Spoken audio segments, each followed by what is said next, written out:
जय धारी माँ। नमस्कार। नमस्कार and जय श्री राम। हरे जय कृष्णा। श्री राम। हरे कृष्णा शुभा जी। जय सिया राम। हमारी ऑडियंसेस का बहुत बहुत स्वागत है। शुभा जी का बहुत स्वागत है। We look forward for our monthly session. Thank you. Thank you. I'm grateful to be here. Here we are. आज हम चर्चा करेंगे Revelation and Restoration. That's chapter number 3 from the book Think, Big, Do It. Mami, I'll start. Yes, please go. Proceed better. Thank you. Shubha ji, this chapter is about two major happenings. I'll start with the first aspect. When Prabhu Ram was looking at the ocean, you go on to say, staring at the problem won't solve it. But Shubha ji, the intention should be to solve the problem and not make it more complicated. So sometimes you need to get to the root of the problem and step by step resolve and restore. Ji, your thoughts, Shubha ji. Problem solving can happen when you understand the problem. A lot of times, people, when they come across problems in life, they don't know what the problem is. So, how will they solve it? So, staring at the ocean is compared to staring at a problem, and the ocean is huge. So sometimes problems that we face in life are huge. They seem to be like unsurmountable. They're like such a huge plethora of problems, or rather, such a huge magnitude of the problem that we only end up staring at it. So this the story of Ram, trying to face the ocean god and trying to stare at the ocean is indicative of human beings who come across a huge problem in life, and rather than trying to solve it, they end up only staring at it. Which is, of course, the first step is to understand what the problem is, but then the second step is actually do something about it.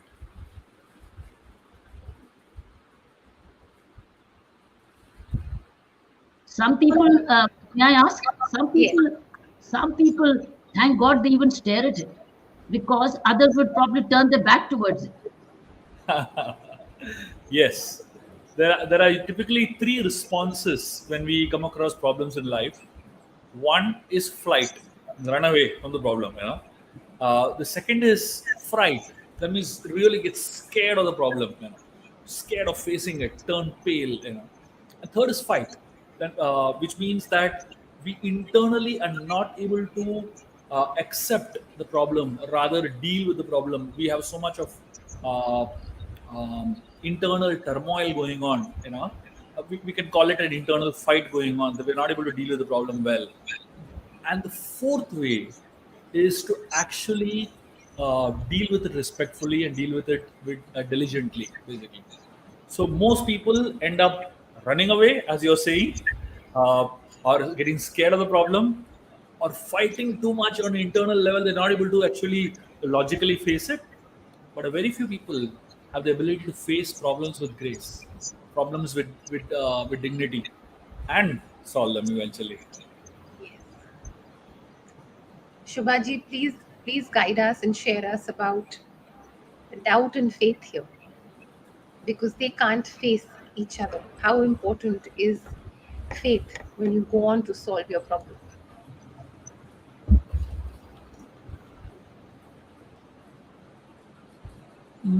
Every problem that is there in this world is compared to a lock. Whenever there is a lock in this world, there has to be a key. The lock maker, when they make the locks, they make the key along with the locks. So every problem in this world is like a lock. Some locks are very complicated to open up. But when we have faith that every lock has a key, whoever is a lock maker always makes a key along with the lock. Similarly, when we come across problems in our life, we need to have faith that every problem also has a solution along with it. That faith helps us approach the problem with open mind, with an open heart, and with great confidence that yes, I will be able to deal with it. Ji, I'm going to pick a question here because it's so connected with this passage. We are talking of doubt and faith and problem solving. You've written, connected to this, many of the good fruits you reap today are sown by your ancestors through their good deeds. Please talk about the good fruits as well as the challenges, because there are a lot of challenges that also seem to be running in a family, which also are unexplainable sometimes.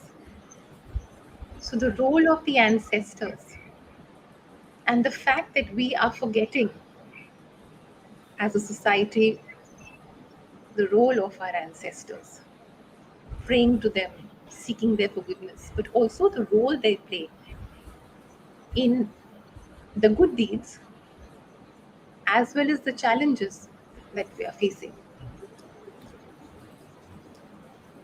Thank you for the question. Let me bring the context of the question first in place. The context of the question is that Ram is standing in front of the ocean now. The ocean is called Sagar, and the word Sagar comes from the word Sagar Maharaj, who is one of the ancestors of Lord Ram. So Sagar is the one who created the oceans. So before the land masses were all together, and then Sagar Maharaj actually dug up the oceans and created the oceans. So Sagar is considered to be the father of the oceans, basically. So he's the one who created the oceans. So now when Ram is standing in front of Sagar or the ocean, and he's facing a major crisis, the reminder here is that your solution to your problems lies in the good deeds of your ancestors. What is a good deed it is spoken about? It is spoken about Sagar Maharaj actually creating the ocean, basically. So, which means somewhere in the past, one of Ram's ancestors, Sagar, has helped the ocean god find his existence, and that help is going to come now useful to Ram, who is so many generations down the line. So many times, like I was just speaking to someone who is an expert in farming, and he was sharing with us about different types of trees. There are some trees which you plant, you get fruits within a period of a few months. There are some that you plant, you get fruits within a period of a few years, and there are some that you plant, you don't get the fruits in this lifetime. Your future generation will get it.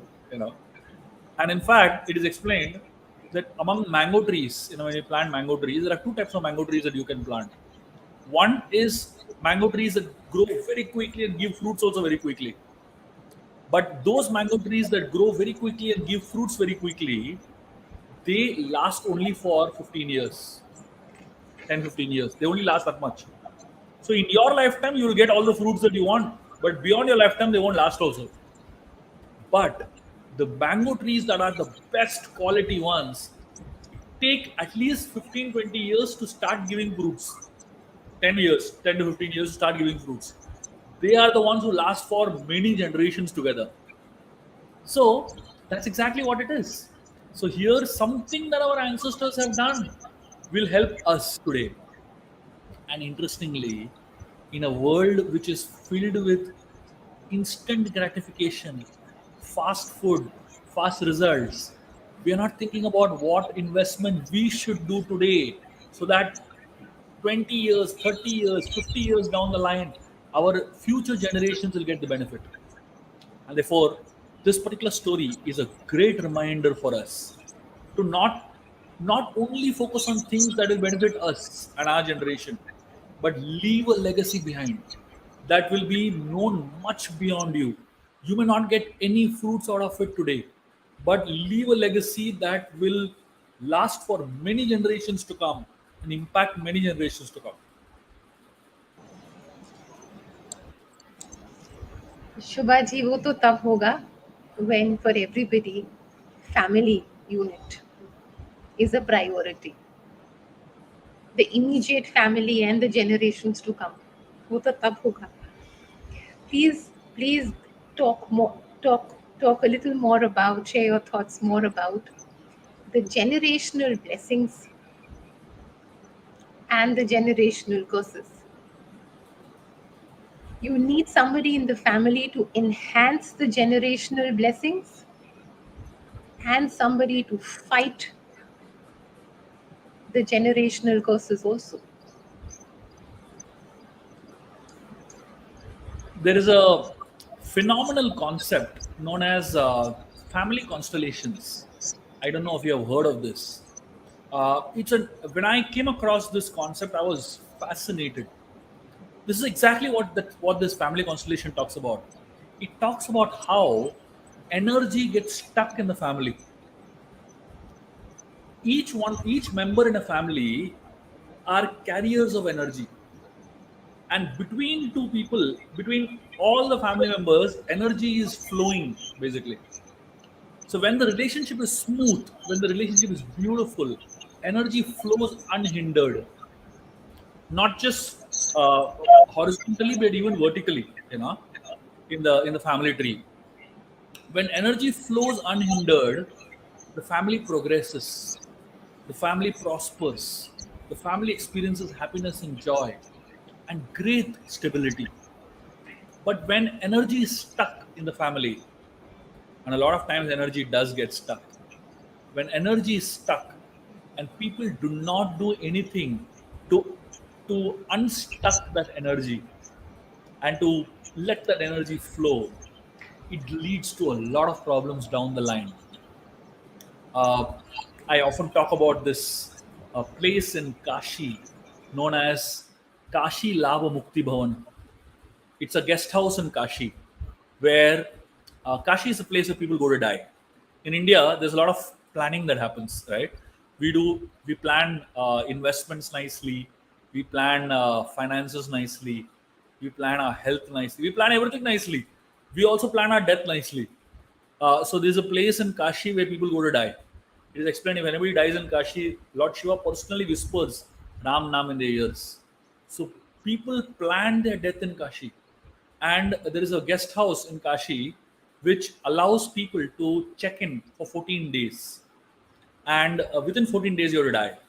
If you don't die in 14 days, you have to check out of the guest house. So there are, I mean, imagine what kind of planning Indians can do. They know precisely in 14 days they'll die, basically. And there are thousands and thousands. There's a manager in that guest house who has seen personally 20,000 deaths in that guest house. Himself he has seen. And usually, one of the things that he speaks about many people who check into the guest house is amazing. He says that people who check in, many of them have unresolved problems within the family. Like there was one guy who checked in, and on the 13th day of his stay there, he called the manager and told him, "Call my brother." And the manager went and called his brother. His brother came the next day, and this man had not spoken to his brother for 25 years. Not a single word. They lived in the same house. They created a partition in the house, and they never spoke to each other for 25 years. 25 years later, one day before he died, he called his brother and he said, "Sorry, please forgive me." It took 25 years to say that sorry. And he said, before he died, "Please break that wall." And he died. The next day, he died. So, this man, he was saying, if only people learn to say sorry and resolve conflicts, resolve that energy that is stuck in the family every night before they go to sleep, people would sleep so peacefully. And it's so important to resolve and allow that energy to flow in the family. And with that flow of energy comes blessings.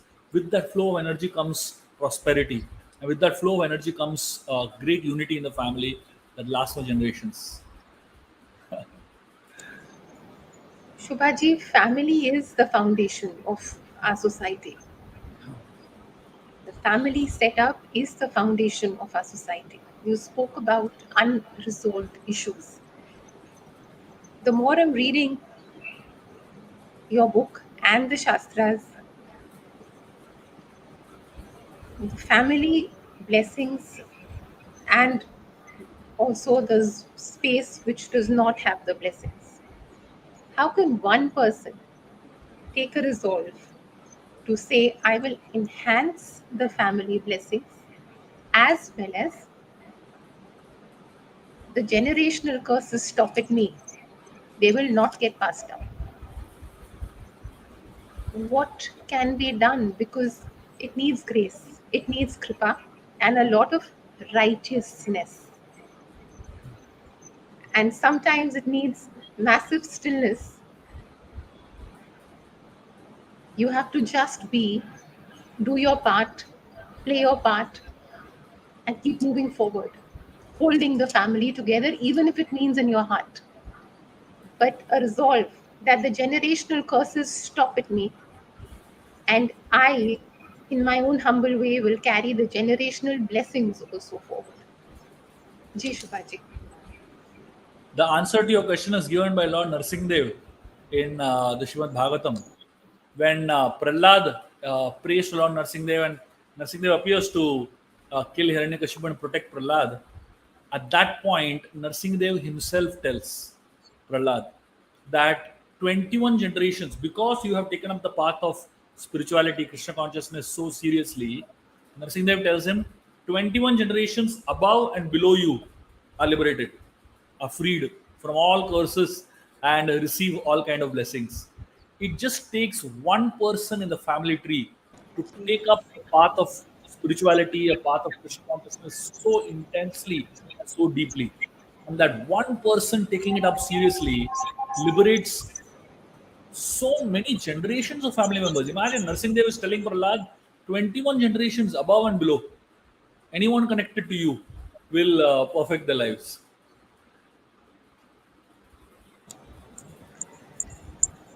Shivaji, I was planning to ask you this later, but I think this is the time to talk about it. What is illusion? Because this chapter is all about illusion also. What is illusion? Illusion means that which is not. That is a definition of the word illusion. So the mind tends to perceive something as true. The nature of the mind is like a kaleidoscope. Just like if you look into a kaleidoscope, every time you see something different. It's not what is in the kaleidoscope, it is what is in your mind that you see. So illusion is mental gymnastics. It's things that your mind throws at you, which you perceive to be truth, but it may not be the truth. Maya, that is what illusion is technically called in Sanskrit. Maya, the word Maya means that which is not. Srila Prabhupada defines Maya as that.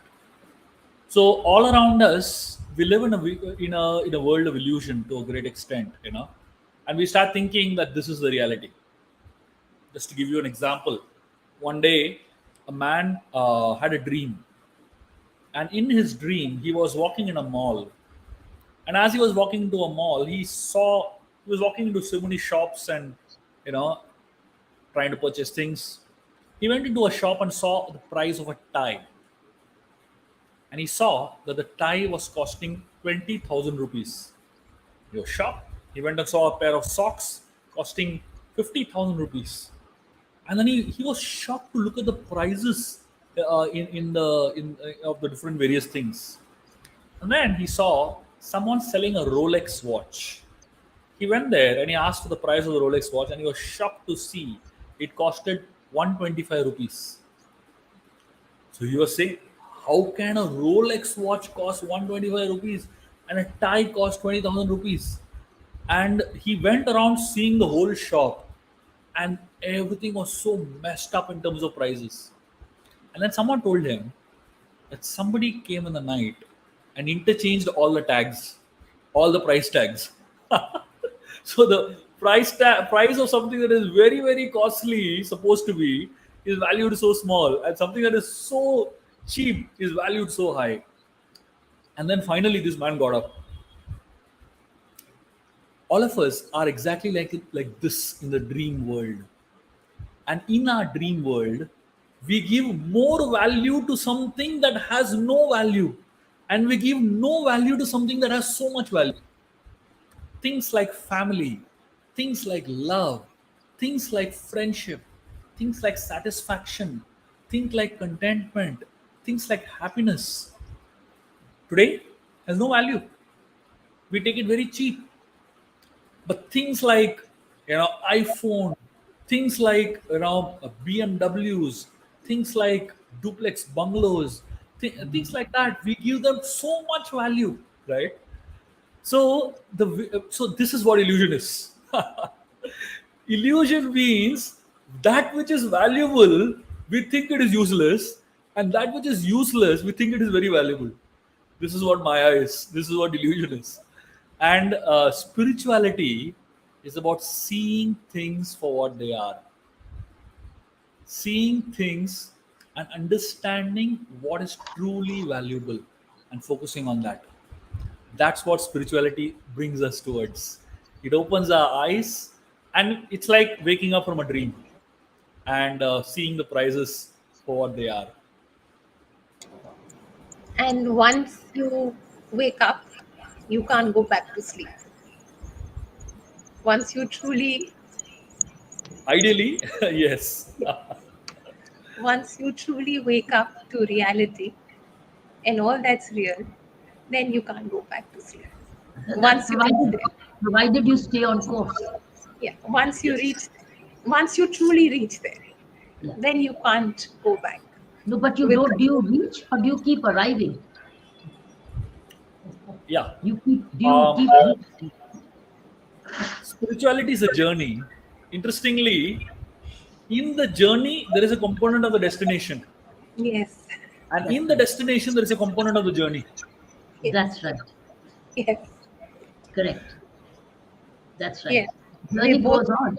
yes. In fact, as it is, the life goes on, the journey goes on, and you don't even know when it ends because you do not know it's ending Correct. unless you go to Kashi Bhavan.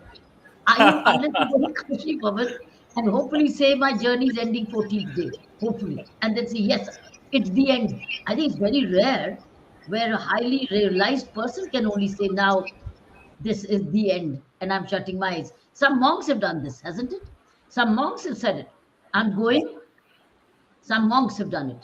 Some Tibetan Yes. monks have done that. Yeah. Absolutely. Shubhaji, talking about the mindset, in the book, in the chapter, you've written both peace and anger have a place in life. The problem is when the places are interchanged. Isn't that what's happening? Things we need to be angry about, we overlook. And where peace needs to be practiced, there is misplaced aggression. Yes. Ji. Usually, um, when we are confused, the easiest thing to do is get angry.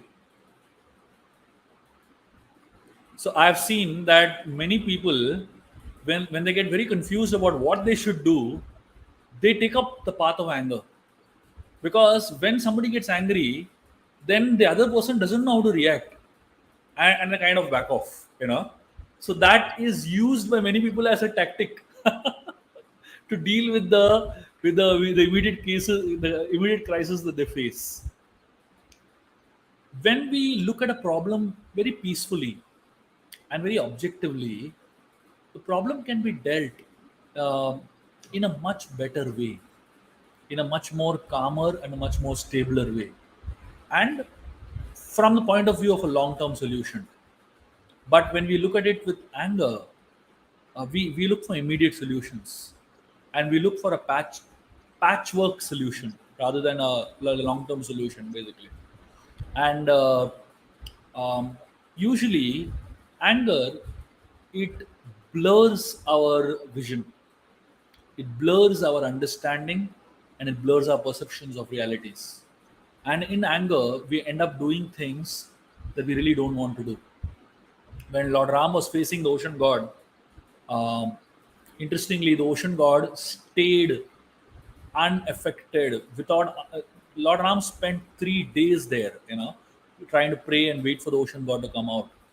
Interestingly, Mother Sita had given a 30-day time period, and of the 30 days, almost close to 18 days had passed already.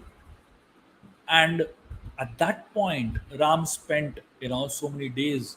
uh, just to give you some numbers, from the time Hanuman left from Lanka, burnt Lanka after meeting Sita, and then reaching back to Lord Ram in Kishkinda, it took him almost 3 days, the whole process.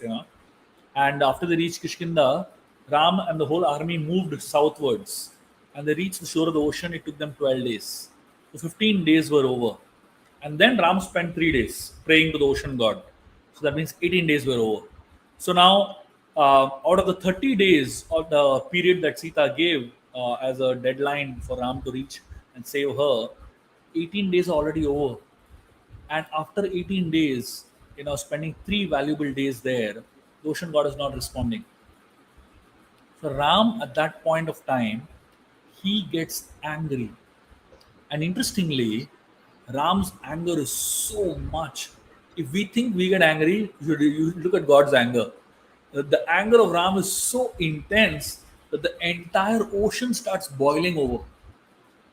All the entities are like suffering like anything. And then the ocean god comes up. Many times, we are left with no option but to get angry.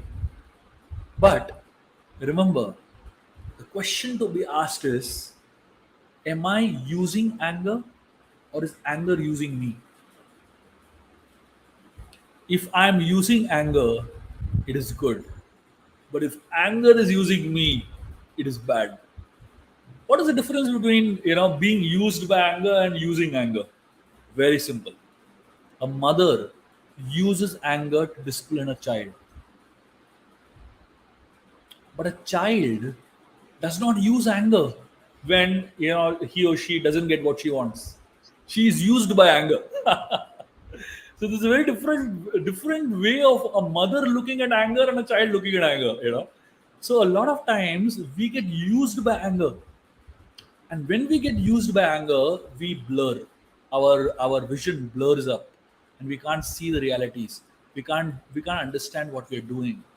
But when we use anger, we do it with a conscious understanding that this is important for the better, for the good of society, for the good of the person on whom I'm using it. It's a very conscious decision. Everything in this world has its place, including anger. You can't say anger is always bad, because anger is important. There is no emotion in this world that is bad, that is absolutely bad. Every emotion has its place in this world, and therefore anger is one of the 12 rasas according to the scriptures. Bharat Muni, in the Rasa Shastra, he has written this elaborate this commentary on how emotions are so important for human beings. And one of the rasas that is used, that is Bharat Muni speaks about, is Raudra. Raudra means anger, a rasa of anger. Even in love, anger is needed. Because anger can enhance love, isn't it? I mean, when a husband and wife, when two lovers, when one lover is so angry about something that the other person has done, and the other person is really trying his best to console the person, how much rasa is there in that? So if that anger is not there, how could that the sweetness of the relationship grow to another level? So it's not that anger is not needed. It's just that we should know how to use anger and not be used by anger.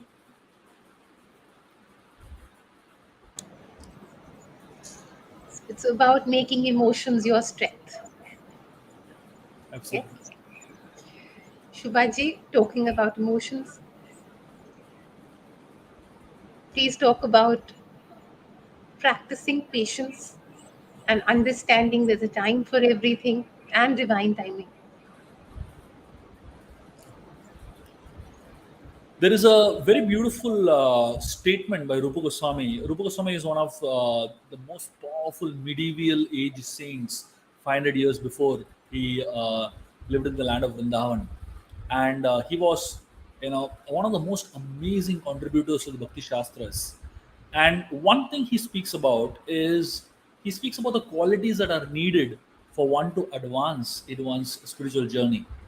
And of all the qualities, he starts by speaking about Utsahat, Nischayat, Dhairyat. So he says Utsahat means enthusiasm, Nischay means determination, and Dhairya means patience.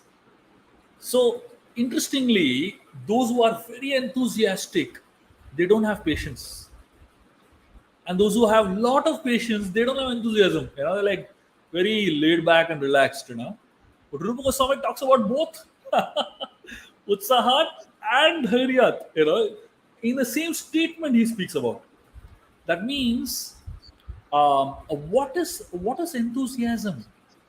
Enthusiasm is endeavor executed with intelligence in Krishna consciousness. That means, when we execute something, when we do something, we have to be enthusiastic.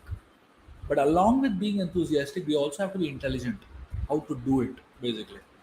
So sometimes patience is so important to achieve something in life. And we, out of enthusiasm, we do not exhibit patience. We do not have the intelligence to understand that patience is also a virtue that can lead to great good in society.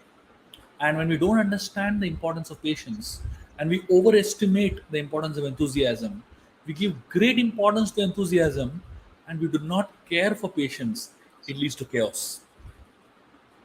Enthusiasm is important, but uh, not when, like, say, for example, a mother is carrying a child in a womb and very enthusiastic to have the child, but can the child be born before 9 months? However enthusiastic the mother is, you can't download the child from email, can you? It's not like, like an email attachment, download it. It takes its own sweet time for the child to come. When you sow a crop, within few months you can't say, "Nah, I want results." It takes its own sweet time for results to come. So in nature, only enthusiasm is not important, you need to have patience also. So similarly in life, all the time being excited is not important. Along with excitement, you should know when to wait also. That combination makes life beautiful and very deadly. These are called as paradoxes of life. Paradox are two opposite truths. But interestingly, in a paradox, it's not this or this, it's this and this. So there are many paradoxes in life that have to be parallelly lived. And this is one of them. Be enthusiastic but patient.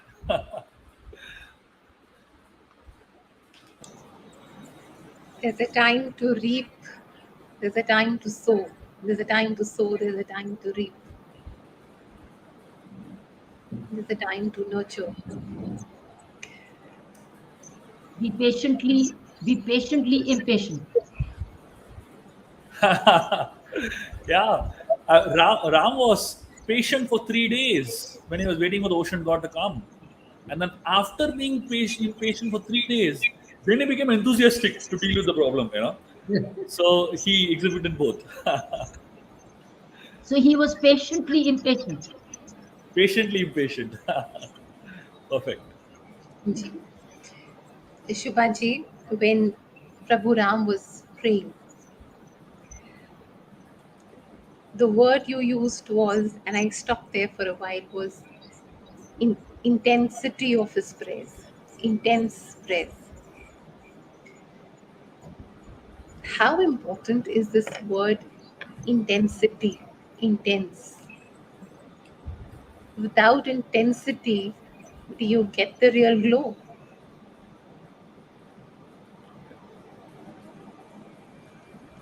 The word intensity refers to um, one's seriousness and sincerity in an act of in any action that we do. Usually, most people in society today, especially in the land of India, we do everything with something known as a chalta hai attitude. Chalta hai, you know. So we're okay. We do it, but we just do it for the sake of doing it, basically. But great people like Lord Ram, when they do it with full intensity. There's a very beautiful verse in the Niti that says that actually it gives a very beautiful example to explain this. It says that when a lion hunts, whether it is hunting an elephant or it is hunting a rabbit, it puts the same amount of intensity in the hunt. I mean, imagine a lion can with one hit can flatten an elephant, can kill an elephant. But when the lion hits a rabbit, the same amount of intensity the lion uses.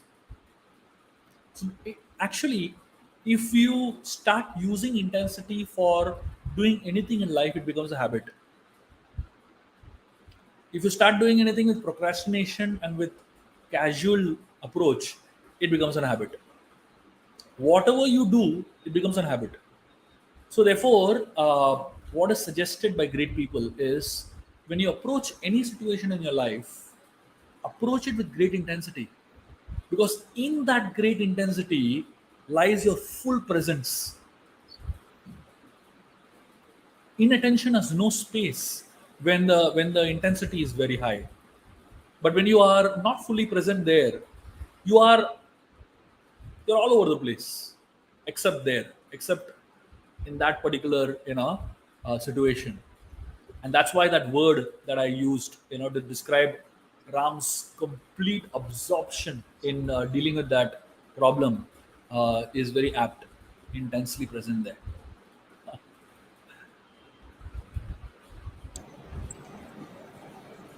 You've spoken about effort in the book because when Lord Hanumanji goes and again it's a Leela and gets Prabhu Ram and Lakshmana back from Patal Loka, it's effort.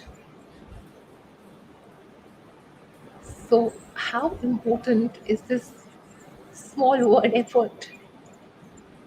And effort needs grace.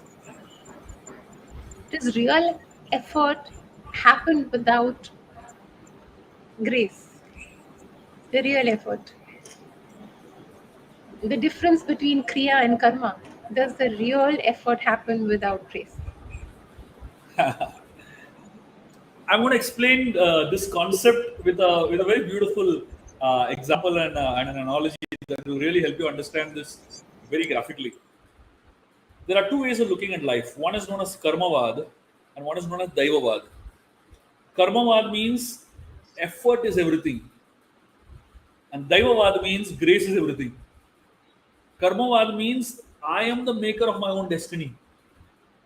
Daivavad means everything happens by the grace of God. I don't do anything. These are two ways of looking at life. There are some people who are so intensely only dependent on effort, and there are some people who are only dependent on God. Both of them are incomplete philosophies in and of themselves. Let me explain the concept of both these, with some very beautiful examples. In Karmavad, when we say my effort, I am the maker of my own destiny, there is an element of proud in it, an element of pride in it, where a person starts thinking that if I put my effort, I can change destiny completely. While that is true to some extent, it is not true to a great extent. Like say, for example, this technically is called as um, the philosophy of the monkey. Let me explain how it is. If you have seen small monkeys holding on to their mothers, if you go to Vrindavan, you go to many of these places, the little monkey is holding on to its mother so desperately. What the mother does? Nothing. The small monkey has to put effort to hold on to the mother. The mother doesn't do anything. This is karmavad. So I have to put my effort. A lot of people who believe in this philosophy very strongly, and they put a lot of effort and they don't get result, they become depressed. Sunil Gavaskar, fantastic career. He was asked what is the secret of his success. He said hard work. He made his son work hard. Where do you even know the name of his son? Most people don't, because the only secret cannot be work, cannot be just our own effort. There has to be something more always. So if only effort would lead to great results, then everybody would have been successful. The people who are doing very hard work in the fields and mines and so many of these places, they should have been the most successful people, because they are putting so much more effort than anybody else. So Karmavad is an incomplete philosophy in and of itself. The second philosophy is Daivavad. Daivavad means God does everything. I don't do anything. I'm totally dependent on God. This is known as the cat philosophy. You've seen a kitten. What does the kitten do to go from one place to another? The mother cat carries the kitten in its mouth. If you've seen the cats carry the kitten, what does the kitten do? Nothing. He just hang around there. Mother is doing everything, right? The monkey's baby is doing all the effort, but the cat's baby is not doing any effort. This is Daivavad. Daivavad means I don't do anything, I depend on God. There was one guy who died, who was in a very, very bad situation of life in a flood. A village was flooding over. And one man came in a bullock cart and told this person, please come with me, I'll take you to safety. This guy said, no, I'm dependent on God. God will help me. So this fellow went. The water started rising. He went to the first floor of his building, and a man came in a boat. And he told him, come in my boat, I'll take you to safety. He said, no, God is there for me. The water started rising even more. He went to the terrace of his building. One guy came in a helicopter, dropped the rope. He said, come, I'll take you. He said, no, God is there, he'll help me. He died eventually. When he reached the heavens, he asked God, I trusted you so much. Why didn't you help me? God said, I came 3 times to help you. But you didn't take my help. What can I do for you? So a lot of people who say, God only does everything, they're not ready to put any effort. They become very lazy. So you find a lot of people who don't want to put any efforts, and they say everything. Like typically, you go to any temple, just before exams, you'll find hundreds of students there. All lazy guys. They have not studied at all. They have come purely dependent on God, and they think God will make them pass exams, basically. So, Daivavad is an incomplete philosophy. It makes you very lazy. Karmavad is an incomplete philosophy. It makes you depressed if you don't get results by your effort. And therefore, the understanding is a combination of the two. That's what bhakti is. Bhakti is the process where you put efforts and then depend on grace. Like, for example, if somebody is drowning in an ocean or in a well, and someone drops a rope into the well, now, when the rope comes in, what this person has to do is to hold on to the rope, right? And then he'll get pulled out. If the rope doesn't come in, what can he do? Nothing. But if the rope comes in and he doesn't hold on to it, what can happen? Nobody can help him, right? So you need both the rope, which is God's grace, and your effort, which is your contribution, and the combination of the two is very deadly. That means when I'm putting in effort, I put in as if it completely depends on me. But after I put in my efforts, I depend on God as if completely it depends on Him. So while I'm putting my effort, I put 100% of my effort, and after I put in my effort, I 100% depend on God. That combination is what devotion is. And that combination is what we see in Hanumanji's case here.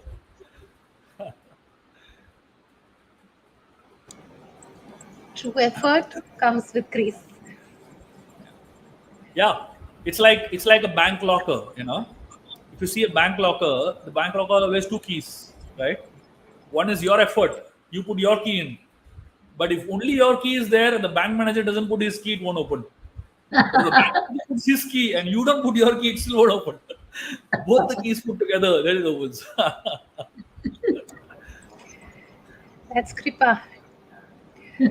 Shubhaji,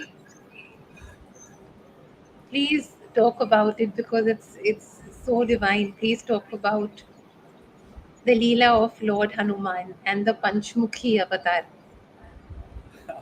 It's so divine. Please talk about it. Yeah. There is a very beautiful story of I'll quickly, this is like the story itself can take 2 hours, but I'm going to quickly summarize the story in essence here, and we'll focus on the Panchamuki Hanuman part. The story is about a demon named Mahiravan who was called by Ravan to just before the war, Ram Ravan war.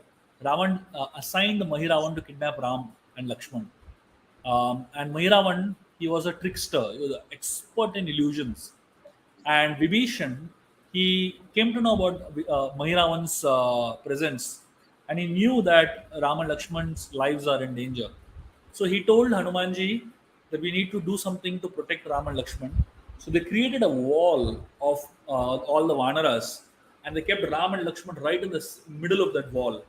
And Hanumanji, his tail extended around the wall, and he created like fort, which was impenetrable, and nobody could go inside that wall without Hanumanji's sanction and without Vibhishan's sanction.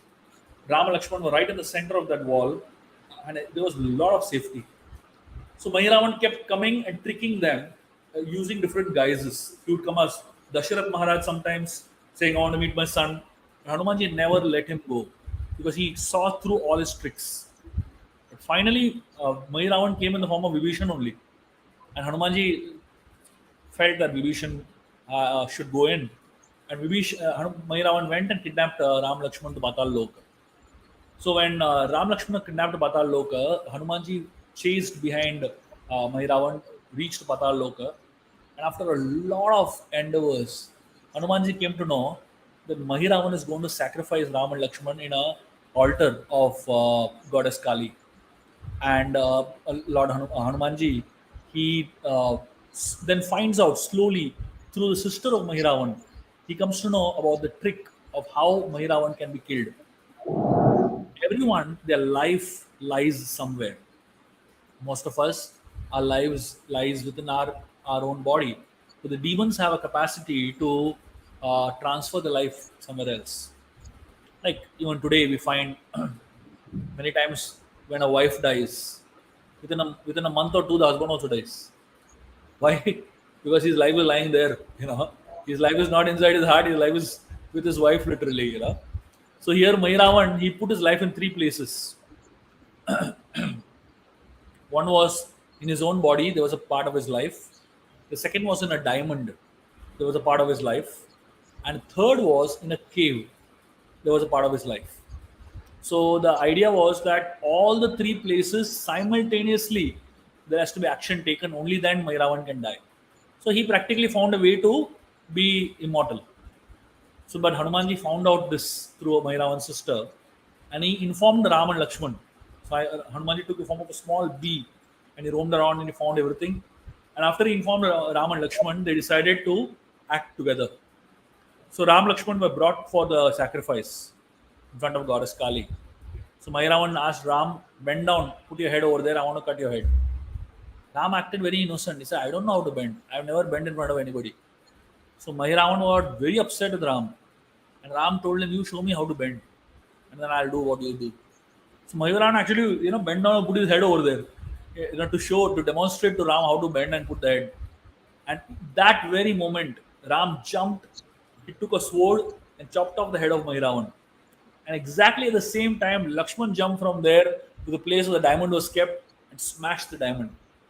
And exactly at the same time, Hanumanji flew and went to a cave. And this cave had 5 sections actually.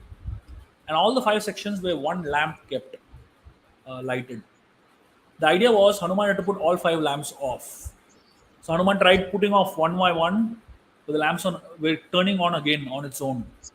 And that's when Hanuman realized that all the 5 lamps have to be put off together. So he took this 5-headed form of which is known as Panchamukhi Hanuman and simultaneously blew off all the 5 lamps.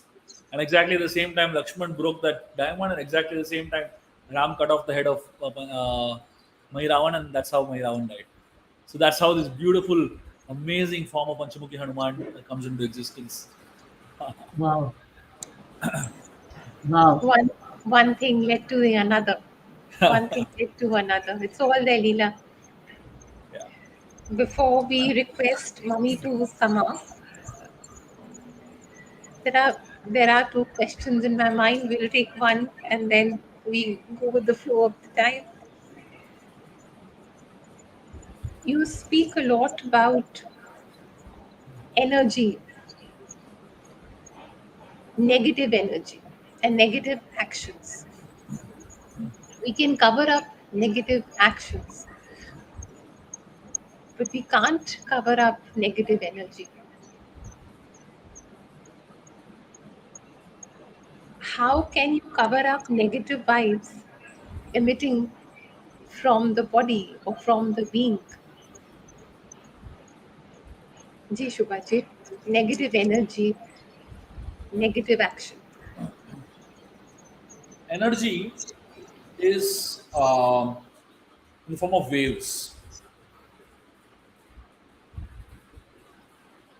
Any kind of, so like Einstein speaks about 2 types of natures, right? Particle nature and wave nature.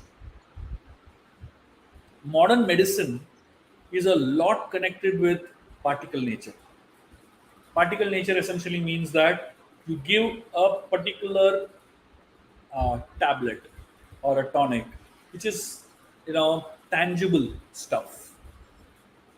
But Ayurveda not just talks about giving herbs and medicines, but every time an Ayurvedic medicine is given, a mantra is chanted along with it. That means it is not only the particle nature that cures the disease, but along with that, there's a vibration that is sent in the form of that mantra, ucharan. That vibration, it also helps in curing. That is the understanding of energy. Every substance. So Einstein talks about how particle can be converted into wave and wave can be converted into particle. They are interchangeable, basically. Just like when there is a recording going on, like say, for example, this video recording is going on at this time. We are physical people, right? We are physical entities. But when our video is being captured in a camera and it is being transmitted from one place to another, it gets converted to a wave nature. So that means we are having a particle nature, but through the medium of the transmission, we become into a wave nature, and then somewhere it goes and it gets captured, and so when it travels, it is wave, and then when it reflects, it is captured. It is again converted into particle. So particle, wave, particle, right? So similarly, energy which is transmitted is in the form of wave nature, but that energy always has a manifestation which is particle. So the negative vibrations that are transmitted uh, manifest in the form of negative actions eventually. That is a manifestation of the negative energy. But just like we can transmit, or rather we can change particle to a wave and wave to particle, we can also change that negative energy into a positive energy by infusing a lot of positive vibes. Interestingly, I just Yesterday, I was reading something about vibrations, and it's just amazing. The science of vibrations is very amazing. Human beings, we all exist, or rather, we vibrate at a particular frequency. Our speech, our existence, is at a particular frequency. When we experience pain, like for example, viruses thrive at a low frequency.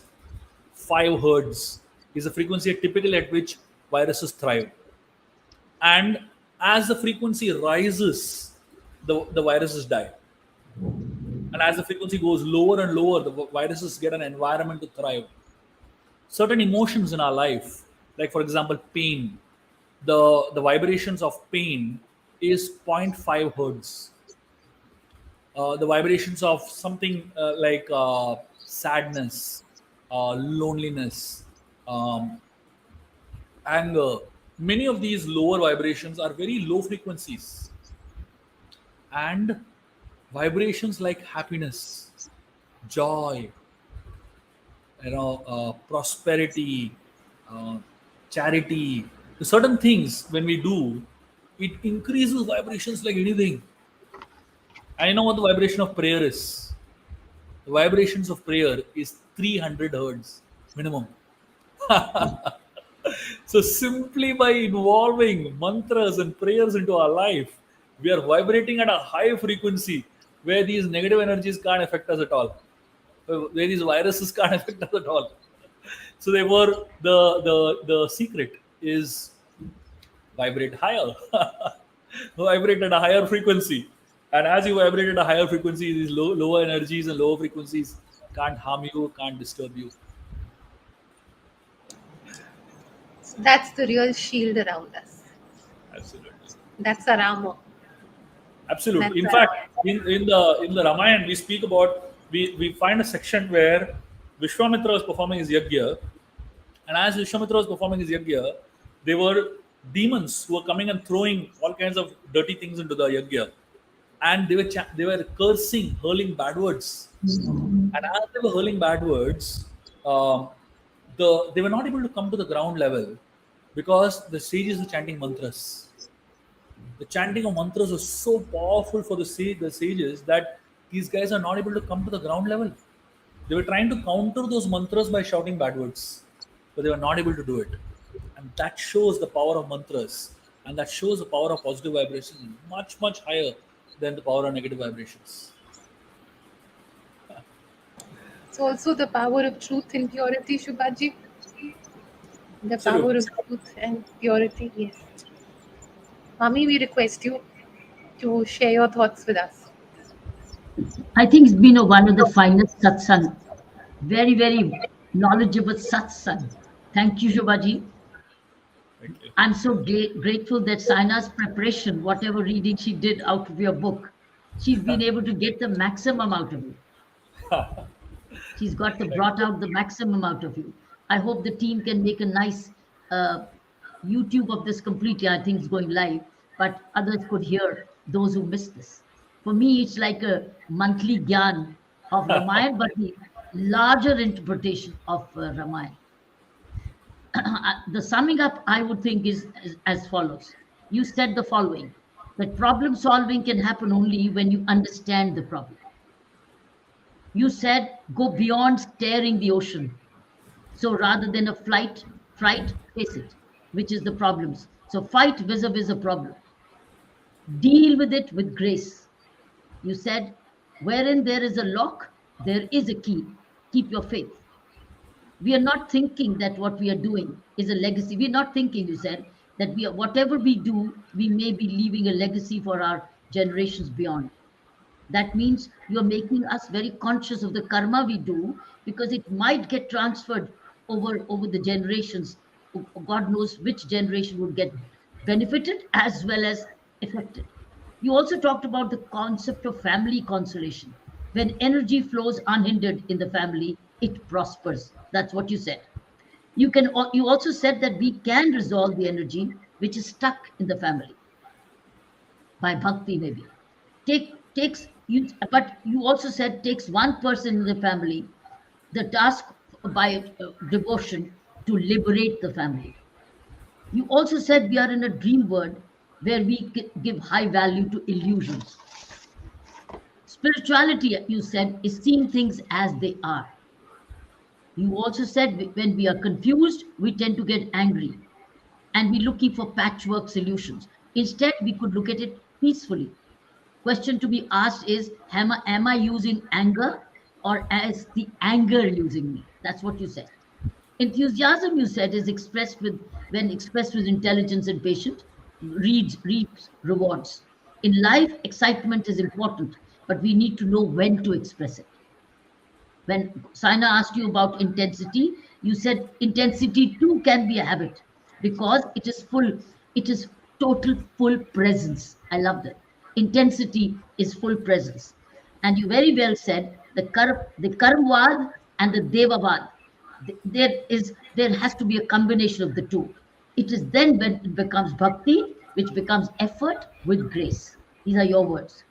So we can choose. So I could conclude by saying, you said we can choose to vibrate at a higher level by mantras and prayers and to receive the maximum out of the vibrations which mantras bring. And that's what happens when we go to temples. Mantras to touch the vibrations to enter us. Thank you so much, Shubhaji, for this Thank you. wonderful, Thank you. illuminating discourse. Thank you for summarizing it so beautifully, Kiranji. It's always such a pleasure to hear you. Listen, lessons for us. You educate us, everyone. Thank you. Thank you, Shubha ji. Thank you, mummy. आप सबका जुड़ने के लिए बहुत बहुत दिल से शुक्रिया. Till we meet again next month. अगले महीने हम फिर मिलेंगे. हमारे अगले महीने का चैप्टर है assumptions and expectations. इस चैप्टर इस किताब का चैप्टर. चैप्टर नंबर 4 है from think big to win. तो अगले महीने फिर से मिलेंगे. Thank you. Every act can be an act of prayer. उसी भाव से सब कुछ कीजिए. Every act can be an act of prayer. मिलेंगे आपको अगले महीने. शुभा जी, थैंक यू. हरे कृष्णा जी. जय धारी माँ. मिलेंगे अगले महीने. जय धारी. Bye bye.